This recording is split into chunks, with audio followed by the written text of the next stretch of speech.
What's up, guys? This is Wellman, and this week we're going to be talking specifically about melodies. What I'm going to be doing is giving you a static chord progression, and you're going to try and make a melody over the top of that. So on stream here, I've come up with a couple what we call antecedent and consequent phrases.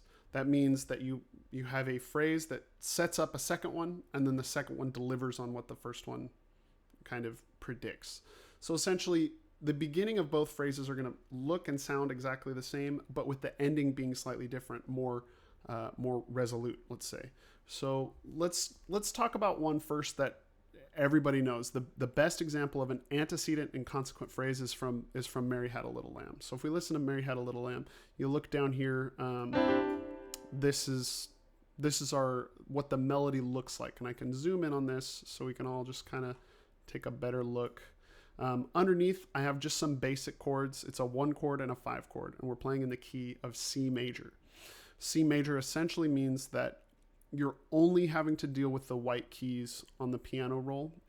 So that means out here in your space where my cursor's floating around, don't put any notes on the more gray section, because that represents the black keys on the piano. So this is Mary Had a Little Lamb. We're going to look at the melody as it's being played.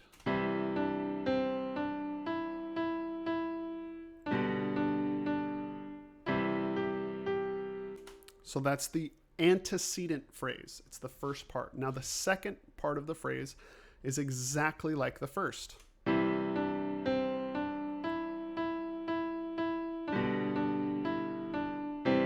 Okay, but we hear how it slightly changes at the end.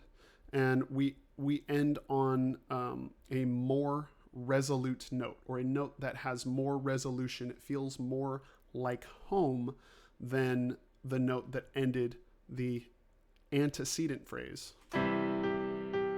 Da da da. Okay, that's ending on the 5th scale degree, the G, and feels like we have more to go. So that's where the consequent phrase comes in, and it ends down on the tonic on that C at the very end. So Mary Had a Little Lamb is easily the most recognizable example of this antecedent and consequent phrase. We hear it all over the place. It's one of the most common phrasing pairs that you will see in melody. Now, let's talk just briefly about how I came up with, or how this melody is written together. If we go over to the harmony track here, these are both pianos. You'll see that my chord is a C, an E, and a G. Okay, now C, E, and G. So if we go back to the melody, we're playing E. That's in the chord, so we know it's consonant. That means that it doesn't clash. It doesn't sound like something wrong is happening. Then we have a D, which is not in the chord, but it quickly moves down to this C, which is in the chord. We go back to D and then back up to E. So what these Ds are called non-chord tones. So they're notes of the melody that aren't explicitly in the chord. So when we play this together, we only have a couple of those non-chord tones, but we see that it's part of the motion through the melody, and we really need those. We can't only play chord tones, otherwise we have a very uninteresting melody. Now those next notes that we just played, you'll notice if we come into our, this is D 3 times, and I come back into this track, and now we've changed chords. We're playing the 5 chord, which is a G major chord, and G has, there's our G, D, and B, okay? If we spelled this in root position, it would be GBD, but this is in first inversion, which means that the third note of the chord, or excuse me, the second note of the chord is in the root. So this is our 5 chord. It has a D. Come back to our melody. It's got a D. So all of these are consonant. They're in the chord, so we know that they're going to sound correct. Then our next one, we have E and G. E and G. So we're back to that one chord. Now let's go to our consequent phrase. Oops. So we know that these are non-chord tones, but we still need them for the motion that the melody requires. So those Ds are really the only thing that are not a part of the chord that help us establish this melody. Now, this is really simple. I have another example over here of another familiar folk song that I'm going to come to in a bit because it's not part of our antecedent and consequent phrase. I'm going to jump over to this other track. And these are songs or melodies, excuse me, that I live composed on stream. And so let's take a look. These are over the same chord progression, but they're two different melodies. And you can see I've actually broken the tracks into their antecedent and consequent parts. So here is our antecedent phrase. There's our consequent phrase. You'll notice that this looks basically the same as this. That's the antecedent part. Okay? And then the endings are what looks different. So let's play just these first set of phrases here.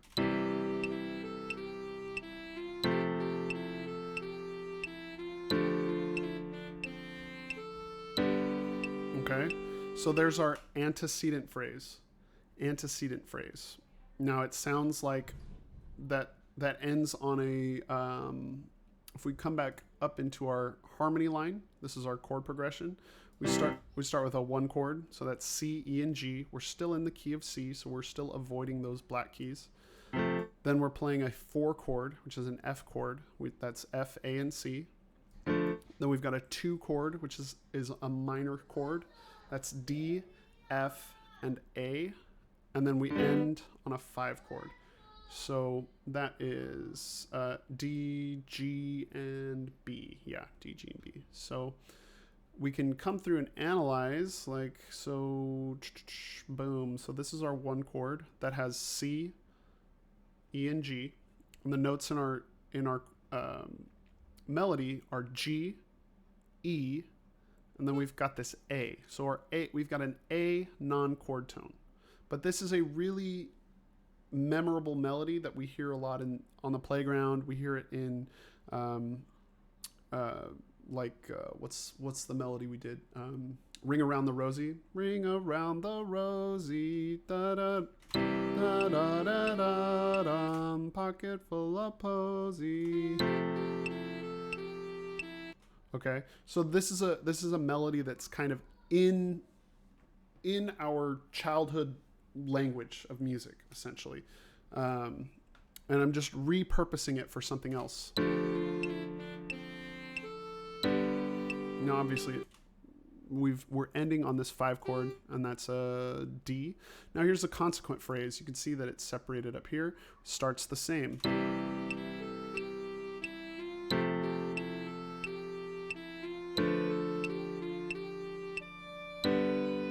Okay. Now, my phrase ends taking a higher pitches at the end. That's really important because when we put phrases together, antecedent, consequent phrase, we're making what's called a period. So you might think of English language or Spanish even, you can take two phrases and put them together, and then when you're done with it, you put a period at the end. That's what we're doing in music. It's the same. Remember, music is a language. So let's put these two together before I go on to the third example.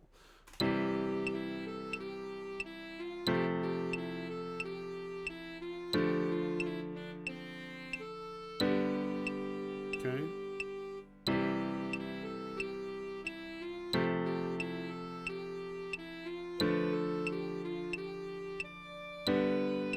Okay. Now, we really want to hear after that, da, da, the note that we want to hear after that sounds like this. that's the one we want to hear. And it's built that way. It's built to be, look at this, it's right underneath it to go up to what's after it. That's how the melody is built.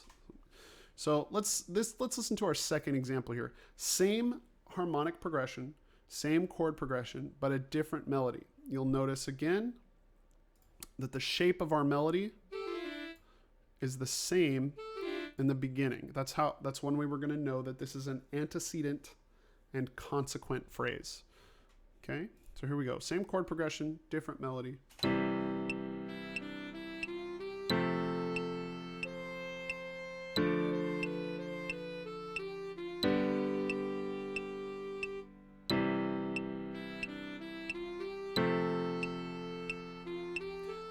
Different second part. That's how we're differentiating the phrases. Da. So now we can hear that going because we want to go back to the tonic or the C chord after that. So we can hear it going up to that next note. That's our C.